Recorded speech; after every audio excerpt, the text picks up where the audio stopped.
Just further to the debate about whether the professional ladies football teams, the international ones, could beat men's teams. It's been sent a story here from the Evening Standard. This was 2 years ago. The Australian women's national team, who were ranked number 5 in the world at the time, lost 7-0 to a team of 15-year-old boys. Awkward. Well, but my point is, you can laugh at it, or you can accept that 15-year-old boys are probably all, 6'1", 6'2" athletes. Who were the 15-year-old boys? They were the Newcastle Jets under-16 side, so a top young, under-16 team in Australia. But my point being that I should think even in the last 2 years there's been an improvement in the women's game. We should focus on that rather than the comparison with men, because women will never beat men at football. Physiologically, they won't be able to.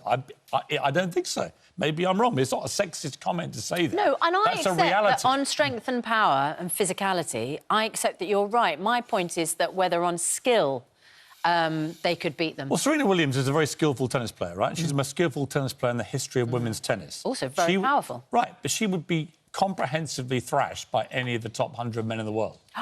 She said it herself. Top 100? She said it herself. I suspect it's more than that, right? Doesn't mean she's not skillful. I can't believe it that's means she's true. not as skillful. I can't believe that's true with Serena. She said it herself. But has she put it to the test? Top 100 male golfers would beat the best female golfer of all time easily. They would thrash her. It doesn't mean that she's bad or not skillful. It means she's better than any other woman that's played the game. But she wouldn't be in the top 100 men. It's a physiological thing. Men are going to be generally more powerful, taller, faster, No, I get more all powerful. that. I get all that. So I think this I'm just comparison going with men is actually a bit fatuous. It's a bit pointless. It's not a comparison that should be made. It should be how far has the women's game of football come in the last 5 years. You were the one who made the comparison. Well, only because you barged in with them as skillful as the men. They're not. You said you started off the debate by saying, but they would be beaten comprehensively by men. You said they're not as skillful. I literally just showed you a story that said the Australian national women's team... Yeah, but you started the debate which were number 5 in the world, got beaten 7-0 by a bunch of 15-year-old boys. That's right. My point is that I was trying to pay a compliment to women's football, which is actually... It's come on a long way, comprehensively by men.